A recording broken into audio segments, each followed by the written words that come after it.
E essa guerra, né, que já dura 27 dias, sem negociações avançadas para um cessar-fogo, como é que você avalia os efeitos desses conflitos para os mercados e potências? Quais são os impactos também para a economia aqui no Brasil? A gente precisa começar a responder esse ponto, retomando como é que a gente estava no pré-conflito, né? A economia internacional estava se comportando.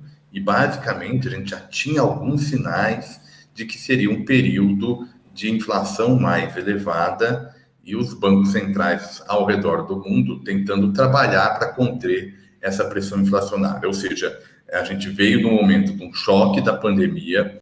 Esse choque pandêmico, né, trouxe quebra nas cadeias globais de produção, então, basicamente, significou um choque de oferta. Em alguns momentos não tinha produção, não tinha circulação de pessoas, enfim, as economias sofreram com esse problema de oferta. Quando a oferta cai, a tendência é que a inflação aumente, né, sob a mesma demanda, e essa demanda também foi muito abastecida porque os governos, com medo de que a pandemia jogasse o crescimento para baixo, os governos adotaram uma política fiscal expansionista, ou seja, injetaram recursos para essas economias não sofrerem por conta da pandemia. Essa combinação já trazia uma inflação mais elevada, portanto, já havia movimentos de capitais nessa nova organização com a inflação mais alta, os bancos centrais subindo taxa de juros e isso afetando países emergentes como o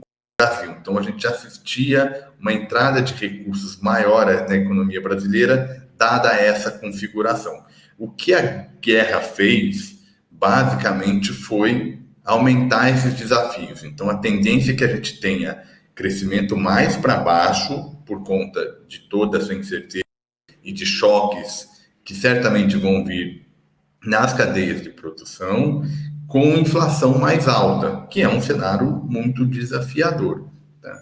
E isso também afetando os emergentes. Como é que o Brasil se posiciona nisso? A gente pode entrar também, de novo, com um pouco mais de cuidado, mas o Brasil, de alguma maneira, compete contra outros emergentes para atrair esses recursos vindo desse cenário internacional. Como tem um distanciamento da economia brasileira com o conflito, né?